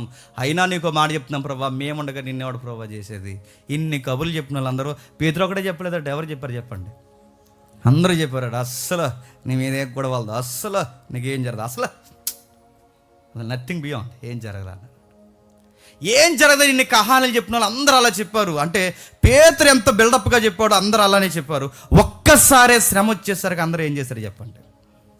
ఆరిపోయారు. అందరూ ఉంటానన్నారు, అందరూ వదిలి వెళ్ళిపోయారు. అందరూ మాట ఇచ్చారు, అందరూ మాట చెప్పారు. ఇప్పుడు చెప్పండి, వాళ్ళ మాట ఇచ్చిన వారు మాట చెప్పారు, మాట చెప్పిన వాడు మాట మాత్రం నెరవేరుతుంది. ఇప్పుడు వాళ్ళ చెప్పింది సత్యమా, ఏం చెప్పింది సత్యమా చెప్పండి? వాళ్ళు ఏమన్నారు? మేము ఎక్కడికి పోము, నీతో ఉంటాం అన్నారు. ఈయనేమన్నారు? మీరు అస్సలు ఉండరు అబ్బాయి, ఒక్కడు నాతో అన్నారు. అభ్యంతరపడిపోతారు అన్నారు. అభ్యంతరపడి ఇప్పుడు ఈయన చెప్పిందే నెరవేరుతుంది, ఈయన చెప్పిన సత్యమే నెరవేరుతుంది. ఎందుకు నెరవేరుతుందో తెలుసా? వీళ్ళ ప్రార్థనలో బలహీనులండి వీళ్ళు. అసలు ఈ టైంలోనే అండి యేసుప్రభుతో నిలబడాల్సింది వాళ్ళు. ఒకవేళ రక్షకునితో ఈ టైంలో వాళ్ళు నిలబడి ఉంటే ఎంతో కొంత వాళ్ళకు ఆయనకు ఊరటిచ్చేవారు. కానీ సరిగ్గా ఆ టైంలో ఏం చేశారు తెలుసా? అభ్యంతరపడిపోయారు. పేరు చెప్పని శిష్యులు అభ్యంతరపడిపోయారు. ఒంటరైన శిష్యుడు అభ్యంతరపడిపోయారు. ప్రతి ఒక్క శిష్యుడు అభ్యంతరపడిపోయారు. అభ్యంతరం అంటే ఏంటండి? మూలపదం ఏమని తెలుసా? అభ్యంతరం అంటే నింద వేయడం అన్నమాట, అపవాది వేయడం అన్నమాట. ఏమని నిందేస్తారు, ఏమని అపవాది వేస్తారంటే దానికి సూత్రం ఒకటే. దానికి ఏం చెప్తారు తెలుసా? అభ్యంతరం అంటే దానికి కారణం ఇలా చెప్తారు. అంటే అభ్యంతరం అంటే ఈయనతో ఉంటే ప్రాబ్లమ్స్ వచ్చేలా ఉన్నాయిరా అని ఆ టైంకి సైడ్ అయిపోవడమే చెప్పండి అభ్యంతరం అంటే. అభ్యంతరం అంటే ఇక ఈయనతో మనకి ఫ్యూచర్ లేదని డిసైడ్ అయిపోవడమే చెప్పండి అభ్యంతరం అంటే. ఈయనను పట్టుకుంటే మంద మీద, గొర్రెల కాపర మీద కొరడా పడ్డాది అంటే గొర్రెలమైన మన మీద కూడా పడతాయని గొర్రెలు కాపర్ను వదిలేసి పారిపోవడమే చెప్పండి అభ్యంతరం అంటే. ఇంక ఈయనతో మనకి ఎలాంటి పొంతన లేదని చెప్పుకోవడమే అభ్యంతరం అంటే. అభ్యంతరం అంటే బొంకేస్తున్నారు, నిందలు మోపేస్తున్నారు, ఇక ఈయనతో మేము ఉండలేమంటున్నారు. ఎందుకంటే ఉన్నామని చెప్పారు అనుకోండి, ఎవరు పీక పట్టుకుంటారు చెప్పండి? వీళ్ళ పీక కూడా పట్టుకుంటారు. ఉన్నామని ఒక్కసారి వాళ్ళు ఒప్పుకున్నారు అనుకోండి, వాళ్ళ పీక కూడా పట్టుకుని ఆ సరసాల మధ్యలో లేదా ఆ కొరడాల మధ్యలో వాళ్ళని కూడా నిలబెట్టి కొడతారు. అందుకే ఆ శ్రమను తట్టుకోలేక వీళ్ళు ఏమన్నా తెలుసా? ఆ శ్రమను తట్టుకోలేక ఏమనంటే ఇంక ఇంత మాకు చెప్పండి సంబంధం లేదండి. అందుకేనండి నిమ్మలంగా ఉన్నప్పుడు అన్నీ బాగుంటాయండి. చిన్న అల ఏదోటి వచ్చినప్పుడే చెప్పండి ఈ దేవాడెవడో చెప్పండి, ఉండేవాడెవడో, సిప్పెక్కి పారిపోయేవాడెవడో అన్నీ అప్పుడే తెలుస్తాయండి సరిగ్గా అప్పుడు. అందుకే ఏదో ఒక అల రావాలి, తుఫాన్ రావాలి, ఇబ్బందులు రావాలి. ఆయనే నేను అడుగుతున్నాను, ఆయనను వాళ్ళ వదిలిపోయారంటే ఈ మాట నేను ధైర్యంతో అంటున్నాను, ఏమనుకోకండి శిష్యుల్ని ఎలా అనేసానని. ఆయనను వారు వదిలి వెళ్ళిపోయారంటే కారణం ఏంటి చెప్పనా? దైవశక్తి వాళ్ళని వదిలేసింది. గుర్తుపెట్టుకోండి, రక్షకుడిని వదిలి వెళ్ళిపోయారంటే దైవశక్తి వాళ్ళని వదిలేసింది. ఈరోజు నేను అడుగుతున్నాను, ఏదన్నా యేసుప్రభుని నమ్ముకున్న తర్వాత శ్రమ వస్తే మళ్ళీ పాత మతాల్లో కలిసిపోవట్లేదండి శిష్యులాటోళ్ళు వీళ్ళందరూ. ఏదన్నా ఇబ్బంది వస్తే అడుగుతున్నా, ఏదైనా శ్రమ వస్తే మళ్ళీ లోకంలో కలిసిపోవట్లేదండి, ఏదైనా ఇబ్బంది వస్తే మళ్ళీ తాగేయట్లేదండి, ఏదైనా ఇబ్బంది వస్తే అభ్యంతరాలు చెప్పి మానేయట్లేదండి. నేను అడుగుతున్నాను, ఏదన్నా చర్చిలో అంటే చర్చి మానేసే వాళ్ళు లేరండి. అంటే ఇంకా ఏ శ్రమ రాకూడదన్నమాట. అభ్యంతరం ఎప్పుడు వస్తుంది చెప్పిన, ఏదో ఒక అలజడి జరిగిందో అంతే, వదిలేస్తారు, ఇక కంగారు అయిపోతారు. అందుకే శిష్యులు ప్రభువుని వదిలేస్తున్నారంటే ఎందుకు వదిలేస్తారు? నేను అంటున్నానండి, వాళ్ళని దైవశక్తి వదిలేసింది, పరిశుద్ధాత్మ నడిపింపు వదిలేసింది, వాళ్ళని దేవుడు వదిలేశాడు కనుకే వాళ్ళు ఎవరిని వదిలేశారు చెప్పండి? ప్రభువుని, ప్రభు పరిచర్ను వదిలేశారు. మీకు అర్థమైతే పాత నిబంధనలో సౌలు అనే ఒక రాజు ఉంటాడు, తెలుసు కదా? సౌలు అనే ఒక రాజు, పాత నిబంధనలో సౌలు అనే ఒక రాజు ఉంటాడు. సౌలు దేవుడిని ఎందుకు వదిలేశాడు చెప్పండి? దేవుని ఆత్మ ఆయన్ని వదిలేసింది కనుక. దేవుని ఆత్మ ఆయన్ని వదిలేసింది కనుక ఆయన దేవుడిని వదిలేశాడు. ఈరోజు అడుగుతున్నాను, శిష్యులు కూడా యేసుప్రభుని వదిలేశారంటే కారణం ఏంటి చెప్పండి? శిష్యుల్ని దైవశక్తి ఆత్మ వదిలేసింది కనుకే ఆయన ఎవరో మాకు తెలియదు. ఈయనతో ఉంటే మాకు సెక్యూరిటీ లేదు, ఈయనతో ఉంటే మాకు ఫ్యూచర్ అవ్వదు, ఈయనతో ఉంటే మమ్మల్ని చంపేస్తారు, అందుకే ఆయన ఎవరో మాకు తెలియదు. ఉంటామని మాటిచ్చిన వాళ్ళు ఉండకుండా సైడ్ అయిపోయారు. ఆ శిలువ శ్రమను చూసి భరించలేని ఉగ్రతను భరించలేక ఎవడికి వాడే సైడ్ అయిపోయాడు. అయినా ఒక మాట, వాళ్ళు వెళ్ళిపోయారని మనం అంటున్నాం, కానీ ఆ సీన్లో ఉంటే ముందే వెళ్ళిపోతాం మనం. ఇంకా గెచ్చమని మనం దాకెందుకు? పరిస్థితులు చూస్తే నర్స్ చేసేలా ఉన్నారండి, పరార్ దరిదాపులో కూడా కనబడడం. శిష్యులు మీరు గమనించండి, ఒక విధంగా మనకన్నా బాగున్నారు. నేను అనుకుంటున్నానండి, దైవశక్తి ఎందుకు వదిలేసింది? ఆ శక్తి వాళ్ళతో ఉంటే ఖచ్చితంగా రక్షకుడికి తోడుంటారు కదండి. ఎందుకు వదిలేసింది చెప్పిన? అది దైవ చిత్తం కనుకే వదిలేసింది. అదేంటి? దేవుడే ఇష్టపడి శిష్యులను వదిలేశాడు ఆ టైంలో, అందుకే ప్రభువుని వదిలేశారంటే ఎస్ అది దేవుని ఇష్టం, వదిలేశాడు. అందుకే వాళ్ళు ఎందుకో చెప్పిన, రక్షకుడు సిలువను ఒంటరిగాను అనుభవించాలన్నదే చెప్పండి దేవుని చిత్తం. ఆ టైంలో ఎవ్వరు మనుషులు సహకారం ఆయనకు అందకూడదు, ఏ మనుషులు వాదార్పు ఆయనకు అందకూడదు, ఎవ్వరు ఆయనకి దగ్గర ఉండకూడదు, ఒక్కడే ఆ సిలువను అనుభవించాలి. శిష్యుల్లో ఎవ్వడు కూడా ఇంత కూడా ఎత్తుకోకూడదు, అసలు ఎవ్వరు అనుభవించకూడదు. మీరు గమనించండి, ఎందుకు దేవుడు శిష్యులందరినీ దూరం చేశాడంటే ఆయన ఒక్కడది అనుభవించాలి. ఎందుకంటే మానవ మాతృల సహాయం ఆయనకు అందడానికి వీల్లేదు. ఒకవేళ మానవ సహాయం ఆయనకు అందితే దైవశక్తి, బాగా వినండి, ఆయన యందు పనిచేయడానికి వెనకడుగేస్తుంది. ఎందుకంటే ఇప్పుడు ఆయన సిలువ దగ్గర దైవశక్తే పనిచేయాలి తప్ప మానవ శక్తి చెప్పండి పనిచేయకూడదు. శిష్యులు అంటున్నారుగా మేము ఉంటాం అని, ప్రభు అంటాడు మీరు ఉండకూడదు, మీరుంటారంటారేంటి? భూమి మీద వెళ్ళేమంటున్నారంటే మేము ఉండగా నీకు సిలువ అంటున్నారు. పరలోక మందు దేవుడు అంటాడు వీళ్ళు ఉండకూడదు, వీళ్ళు వెళ్ళిపోవాలి, వీళ్ళు ఎవరు నిలబడకూడదు, ఎందుకంటే ఈ సహాయం వీళ్ళకి అందకూడదు. వీళ్ళు అందితే ఈ దేవుని శక్తి పరలోకం నుంచి బయలుపడుతున్న దేవుని చిత్తాన్ని మోయలేదు, ప్రభు మోయలేడు. ఎందుకంటే మానవుల సలహాలు, మానవుల యొక్క ఉద్దేశాలు దైవ శక్తి దేవుని కార్యానికి అడ్డొచ్చేస్తాయి. అందుకే దేవుని కార్యక్రమం ఆయన కోరుకున్నాడు, ఎవరు చుట్టూ ఉండకూడదు అనుకున్నాడు, పంపించేశారు. అందరూ వెళ్ళిపోయారు. గమనించండి, అందరూ వెళ్ళిపోయారు. అలాంటి అవమానకరమైన స్థలంలో వెళ్ళిపోయిన వారిలో ఒక శిష్యుడు మళ్ళీ తిరిగి వెనక్కి వచ్చాడు. అది వింత. ఇప్పుడు ఆ శిష్యుడు కూడా చెప్పండి సిలువ దగ్గర నిలబడి ఉన్నాడు. ఓ పక్క తల్లి నిలబడి ఉంది చెప్పండి, మరో పక్క శిష్యుడు నిలబడి ఉన్నాడు. ఎవరబ్బా శిష్యుడు? ఎవరి శిష్యుడు అంటే ఇదే గ్రంథంలో 20వ అధ్యాయం రండి ఒకసారి. 20వ అధ్యాయం త్వరగా యోహాను సువార్త 20వ అధ్యాయం, యోహాను సువార్త 20వ అధ్యాయం, యోహాను సువార్త 20వ అధ్యాయం 20వ వచనం నుంచి చూడండి. ఆయన అలాగూ చెప్పి ఆయన తన చేతులను 21వ అధ్యాయం 20వ వచనం, 21వ అధ్యాయం 20వ వచనం చదవమ్మా.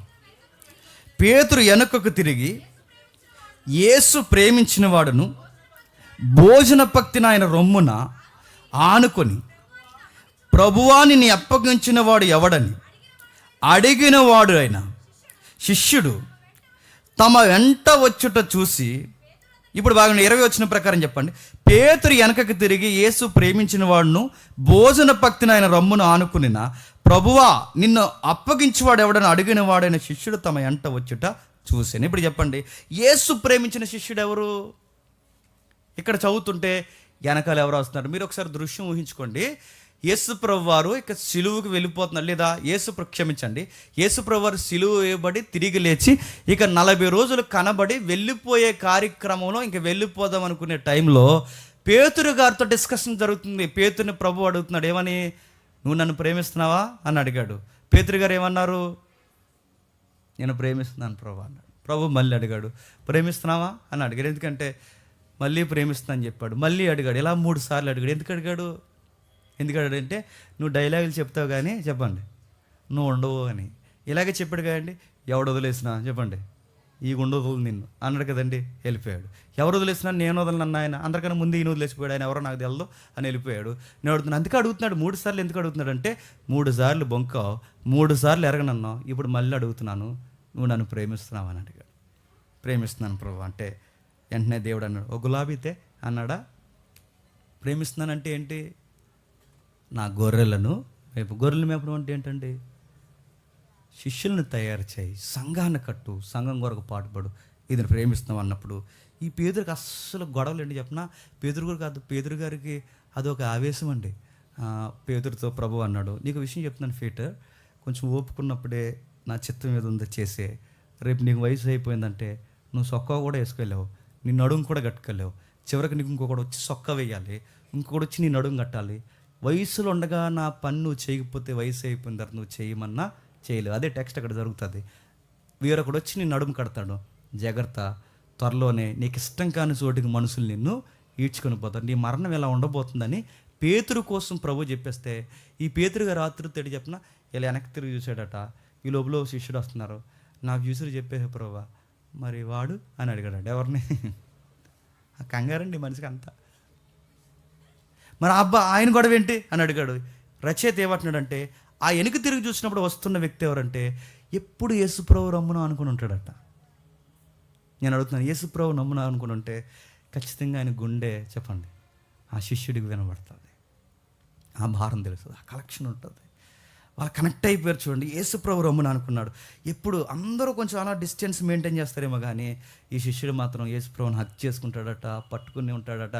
అందరూ కూర్చున్నా కానీ మరి వాళ్ళు పర్సనల్గా కూర్చున్నప్పుడు ఇలా జారబడి, మీరు ఊహించుకోండి వాళ్ళు ఎంత క్లోజ్గా ఉంటారో వాళ్ళిద్దరు. అలా రొమ్మును అనుకుని అలా వింటున్నప్పుడు మీ క్లోజ్ ఫ్రెండ్ వస్తున్నాడు మై లాట్, ఆయన ఫ్యూచర్ ఎలా ఉంటుంది అని అడిగాడట. ఎవరేంటి? ఎందుకంటే ఏ రచయిత అంటాడు, ఈ పుస్తకం రాసిన ఆయనే ఆయన ప్రేమించిన శిష్యుడు. ఈ పుస్తకం రాసిన ఆయన ఎవరు? ఆ సువార్త పేరేంటి? యోహాన్. అంటే ఇప్పుడు చెప్పండి, యేసు ప్రేమించిన శిష్యుడు ఎవరండి? యోహాన్ గారు. ఇప్పుడు యోహాన్ గారి కోసం పేతురు అడుగుతున్నారు, ఈ నెల చచ్చిపోతాడు అని అడిగారు. పేతురు అన్నాడు, నీకు ఈ గొడవ ఏంటి? నేను వచ్చేంత వరకు ఆ అబ్బాయి ఉంటే నీకేమైనా ప్రాబ్లమా? ముందు ఏం చేయలేదు ఆలోచించు. ఈడేమైపోతాడు ఇవన్నీ నీకెందుకు? నీకు వయసు ఉండగా ఏం చేయాలో వచ్చేయి. అయినా నేను రెండో రాకులు వచ్చేంత వరకు అవసరమైతే ఉంచుకుంటాను, లేకపోతే తీసుకెళ్ళిపోతాను. జాగ్రత్త, వాళ్ళ గురించి ఆలోచించుకుని నీ పని ఏం చేయాలో నువ్వు చెయ్యని పేదరికి చెప్పాడు. మనకు కావాల్సిన టెక్స్ట్లో ఇప్పుడు యేసు ప్రేమించిన శిష్యుడు ఎవరంటే చెప్పండి, యోహాన్ గారు. ఇప్పుడు యోహాన్ తిరిగి వచ్చి నిలబడ్డాడు ఎక్కడ చెప్పండి? సిలువ దగ్గర. అంటే ఇప్పుడు ప్రేమించిన హృదయాలు రెండు ఉన్నాయి సిలువ ముందు. ఎవరు చెప్పండి? ఒకటి తల్లి హృదయం, రెండు చెప్పండి యోహాన్ హృదయం. ఈ రెండు హృదయాలు అక్కడ నిలబడినప్పుడు సన్నివేశం జరుగుతుంది. యోహాను తల్లిని, బాగా ఉండండి, యోహానుకి తల్లిని కోరుండి అప్పగిస్తున్నాడు. ఇదిగో నీ తల్లి. శిష్యుడా, ఇదిగో నీ తల్లి. ఎందుకు అప్పగించుంటాడు చెప్పండి? మామూలుగా అంచనా, మీకు ఏమైనా బైబిల్ అవగాహన ఉంటే ఎందుకు యోహానికి అప్పగించుంటాడు చెప్పండి? నేను ముగించేస్తున్నాను.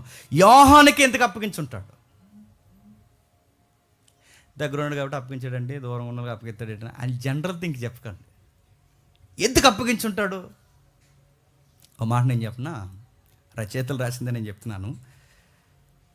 30 సంవత్సరాల్లో చక్కటి కొడుకుని లోకానికి బలైపోవడానికి సిద్ధపరిచి బలైపోతుంటే దగ్గర నిలబడి చూస్తుందంటే ఆ తల్లి మామూలు తల్లి కాదు. ఆ కొడుకుని పెంచిన విధానం మామూలు విధానం కాదు. మీరు గమనిస్తే ప్రపంచం ఏమవబోతుందో దర్శన గ్రంథం రాయాలి అంటే చక్కటి ట్రైనింగ్ ఇచ్చే తల్లి యోహానుకి ఎవరు చెప్పండి? మరీ తప్ప ఇంకెవరెవరండి? ఈయనను ఈమె దగ్గరికి ఎందుకు చేశాడు? ఈమెను ఇతని దగ్గరికి ఎందుకు తెలిసారంటే వీళ్ళిద్దరికి ఆ తీవ్రత ఉంది. లోక కళ్యాణం కోసం ఏదైనా త్యాగం చేసే తీవ్రత ఉంది వీళ్ళిద్దరికి. అందుకే అందరూ పోయారు కానీ ఆ ఒక్కడ మాత్రం వచ్చినట్టు ఆ మాట ఎలా ఉందండి?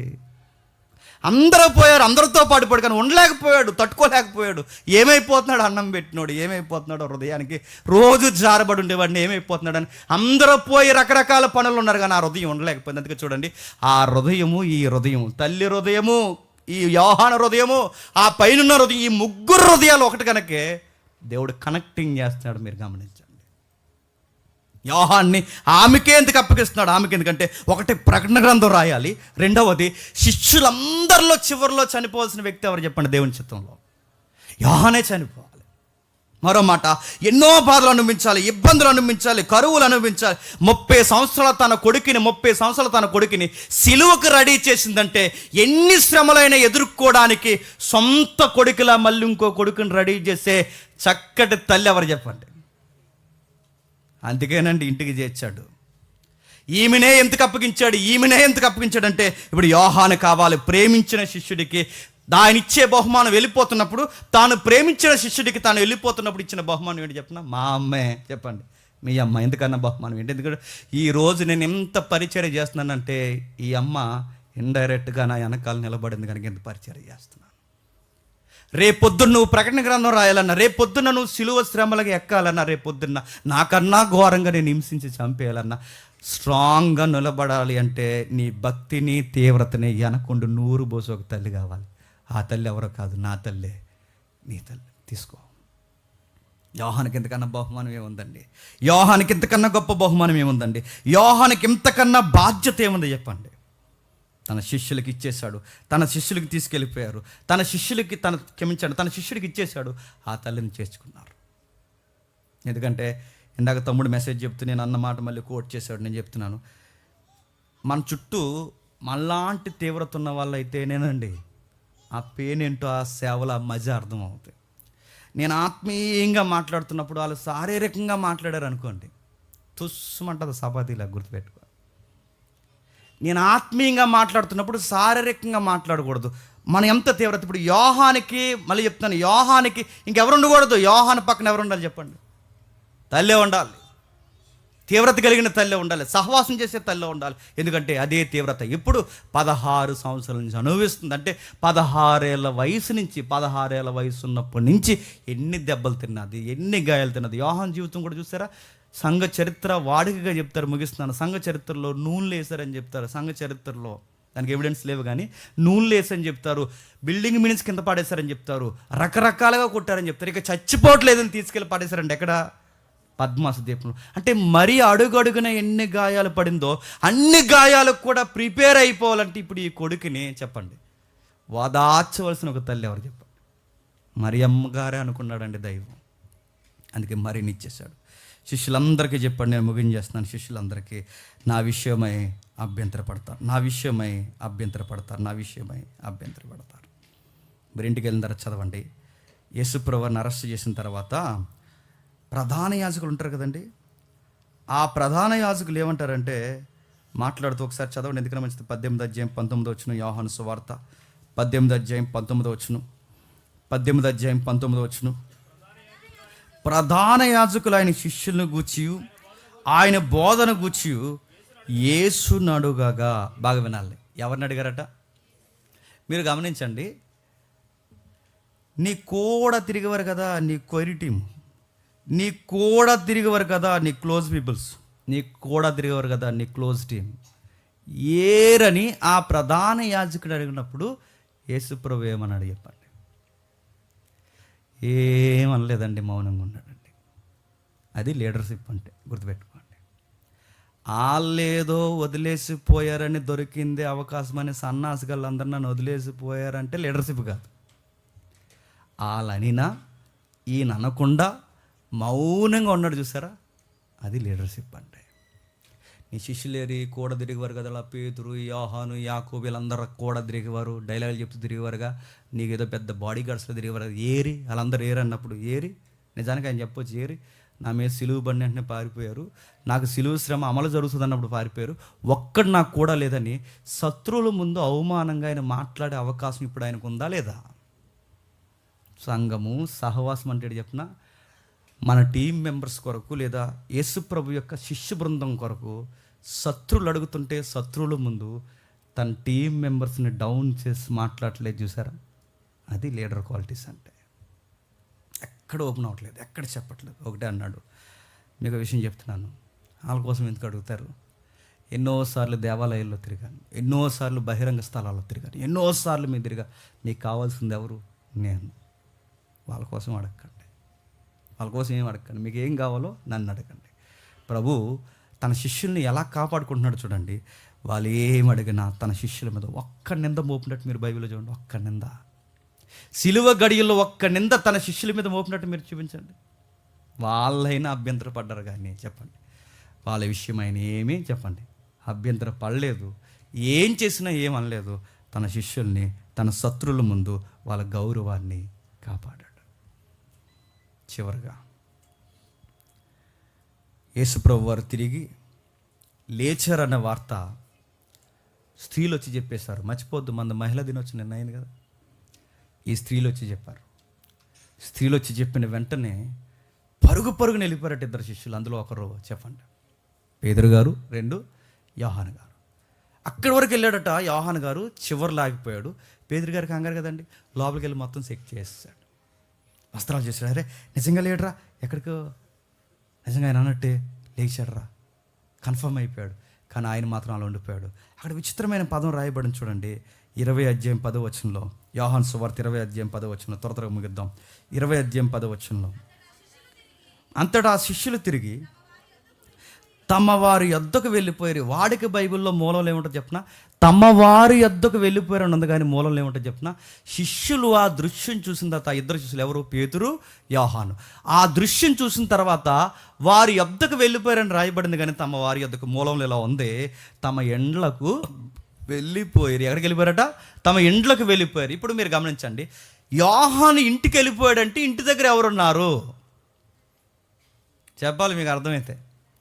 యోహాను ఆయన తిరిగి లేచిన తర్వాత ఇంటికి వెళ్ళిపోయాడంటే ఇంటి దగ్గర ఎవరు ఉన్నారు? ఒక హృదయం ఉంది, ఆ హృదయానికి వయసు అయిపోయింది, ఆ హృదయం పేరు మరియా. ఇంటికి వెళ్ళిపోయిన వెంటనే ఆ నిండు హృదయానికి ఏం చెప్పుంటాడు చెప్పండి? అమ్మా మేరీ, మీకు విషయం చెప్పాలి, మన ప్రభువు మీ కుమారుడు తిరిగి చెప్పండి లేచాడు. ప్రపంచంలో ఈ వార్త విని వెంటనే ఇంతకన్నా బాగా ఆనందించే హృదయం ఇంకొకటి ఉంటుంది చెప్పండి. తల్లి కన్నా ఇంకే హృదయం బాగా ఆనందించదు. తనకు అందిన గుడ్ న్యూస్ ఏంటి చెప్పిన, అమ్మ మీకు విషయం చెప్పాలి. ఇంట్లోకి వెళ్ళిపోయారట. పేతురేమో వాళ్ళ ఇంటికి వెళ్ళిపోయాడు, యోహాన్ ఏమో ఆయన ఇంటికి వెళ్ళిపోయాడు. ఇంటికి వెళ్ళిపోతే ఎవరున్నారంటే, యోహాన్ ఇంట్లో ఎవరున్నారండి? మరియమ్మ ఉంది. మరియమ్మకి ఖచ్చితంగా ఈ వార్త చెప్తాడు. ఏమనంటే, మన ప్రభువు తిరిగి లేచాడు. ఇప్పుడు చెప్పండి, ఆయన తిరిగి లేచాక పారిపోయిన వాళ్ళందరూ తిరిగి వచ్చారు. ఆయన తిరిగి లేకముందే, అవమానకరమైన సిలువలో ఉన్నప్పుడే, బాధాకరమైన పరిస్థితుల్లో ఉన్నప్పుడే ఆయనకి దగ్గరగా నిలబడిన రెండు హృదయాలు చెప్పండి. ఒకటి యోహాను, చెప్పండి. రెండు తల్లి అయిన మరియ. ఈ సిలువ సన్నివేశాల్లో, ఈ శ్రమ దినాల్లో ఈరోజు మనం మొట్టమొదటి తరగతులు మీరు గమనించండి. ఎన్ని శ్రమలు వచ్చినా మీరు ఆడవాళ్ళు అయితే, స్త్రీలైతే, వనితలు, వనితల్లో మీరు ఉండాలంటే మీరు మరియమ్మను చూడండి. చీటికి మాటికి సూసైడ్కి రెడీ అయిపోకండి. మరియమ్మను చూడండి. కన్న కొడుకు సిలువ మీద ఉన్నప్పుడు ఎంత ధైర్యంగా ఉంటుందో, ఆ మరియమ్మను చూడండి ఎంత సీరియస్గా తన లైఫ్ని మెయింటైన్ చేసిందో. కళ్ళు తిరిగి పడిపోవడం కానీ, గట్టిగా అరవడం కానీ ఇలాంటివి ఏమీ బైబిల్లో రికార్డ్స్ లేవండి. అంటే ఎంత బాధను ఎక్కడ పెట్టుకుని చెప్పండి. అలా ఉండాలి క్రైస్తవ వనితలు అంటే. సీమటపాకాల్లాగా పేలిపోకూడదు. నాకు తెలుసు నేను అనవసరంగా చేసుకున్నాను, నాకు తెలుసు ఆ రోజు వద్దని ఆడిని చేసుకున్నా బాగుండి అనకూడదు. ఏమైనా బాధ వచ్చినాయంటే మీ పెళ్లి సంబంధం గుర్తొచ్చేద్ది. ఏమైనా బాధ వచ్చినా ఎవరు గుర్తొచ్చేద్దరు చెప్పండి. ఆ రోజు నాకు కలెక్టర్ సంబంధం వచ్చింది, ఆడికి చెప్పకుండా నువ్వు పెద్ద సోగ్గడు అని నేను చేసుకున్నా, ఇలా పేలిపోకూడదు, గుర్తుపెట్టుకోండి. ఏమొచ్చినా ఓపిగ్గా జరగనియండి. ఎందుకంటే క్రైస్తవ వనితలకు ఉండాల్సింది ఏంటి చెప్పినా, ఓపిగ్గా ఉండాలి, భరించాలి. జరగనియండి, అలా జరగనియండి. ఏడ్చారు అనుకోండి లోకు అయిపోతారండి. ఏడవకండి. మన కన్నీళ్ళు విలువ తెలియని వాళ్ళ దగ్గర ఏడవకండి. అలా ధైర్యంగా ఉండండి, ఓపికగా ఉండండి. మరియమ్మ 16 సంవత్సరాలు అంటే సుమారు 16 ఏళ్ళ వయసు ఎప్పుడు ఉన్నప్పుడు నుండి ఏడ్చింది. రెండో హృదయం యోహాను తెలియక పారిపోయాడు. ప్రేమను వదలలేక మళ్ళీ తిరిగి వచ్చాడు. ప్రభువా, నేను ప్రేమించిన నాకు బహుమానం ఏంటంటే మా అమ్మనే మీ అమ్మగా ఇచ్చేస్తున్నాను. ఎందుకన్నా బహుమానం ఏం కావాలి, తీసుకో. ఈ 2 హృదయాలు ఆ రోజు నిలబడ్డాయి. సంఘానికి తలకాయలు అయిపోయారు. ఆ ఇద్దరు, తల్లి కాని తల్లి యోహానుకి తల్లి అయిపోయింది, కొడుకు కాని కొడుకు ఈ తల్లికి కొడుకు అయిపోయాడు. యేసు ప్రభు లేని లోటుని యోహాను తీర్చాడు. యేసు ప్రభు లేని లోటుని యోహానులో చూసుకుంది. మళ్ళీ మరో కొడుకుని క్రైస్తవ సంఘానికి రెడీ చేసింది. ఆ కొడుకే చెప్పండి, యోహాన్ గారు. సిలువ సన్నివేశాలు ఇంకా మనం ధ్యానించుకుంటూ పోతుంటే చాలా హృదయాలు ఉంటాయండి చుట్టూ. ప్రత్యక్షంగా పరోక్షంగా ఆయన కొరకు అశ్వులు బాసిన హృదయాలు ఈ వారం మనం చూసాం. ఒకటి మరియా, చెప్పండి. 2 యోహాన్. వచ్చే వారం చూద్దాం వీలైతే పిలాతు. వాడు ఎలా ప్రవర్తించాడు, ఆడదో రకం. ఆడికి ఓన్ డిసిషన్స్ ఉండవు, సొంత నిర్ణయాలు ఉండవు, అదో రకం. సత్యము ఎరిగి కూడా సత్యాన్ని స్వీకరించలేని నిలకడలేని మనుష్యుడు చెప్పండి, పిలాతు. ఆ పిలాతు కొరకు మనం చూడబోతున్నాం. ఈ సిలువ ధ్యానాలు ప్రతి వారం మిస్ అవ్వకుండా రండి. సుమారు లెంట డేస్ అయ్యేంత లోపు సిలువ చుట్టూ ఎవరెవరు ఎలా ప్రవర్తించాడో చూడండి. ఆ ప్రవర్తిస్తున్నప్పుడు మనల్ని మనం చూసుకుందాం, మనల్ని మనం ధ్యానిద్దాం, మనల్ని మనం పొడుచుకుందాం. నిజంగా ఇలాంటి శ్రమలు వస్తే యేసుని వదలకుండా ఉంటామా, యేసుని వదిలేసి వెళ్ళిపోతామా? క్రైస్తవ్యంలో ఉంటామా, క్రైస్తవ్యాన్ని తృణీకరించి వెళ్ళిపోతామా? ఇలాంటి శ్రమలు వచ్చినప్పుడు ప్రభువా ఎవరు ఏదైపోయినా నేను హృదయం వదలనని యోహాను మరియమ్మలాగా నిలబడగలమా? లేదా పేతురులాగా డైలాగులు చెప్పి సైడ్ అయిపోయి అంతా బాగుందనుకున్నప్పుడు అప్పుడు తిరిగి వస్తామా? ఏదన్నది మీ చేతుల్లో ఉంది. ఈ విషయం మీకు అర్థమైతే బొంకే పేతురులా ఉండొద్దు, పారిపోయే శిష్యులా ఉండొద్దు. తిరిగి వచ్చిన యోహాను కనిన తల్లి అయినా మరిలా ఉందాం. మాకు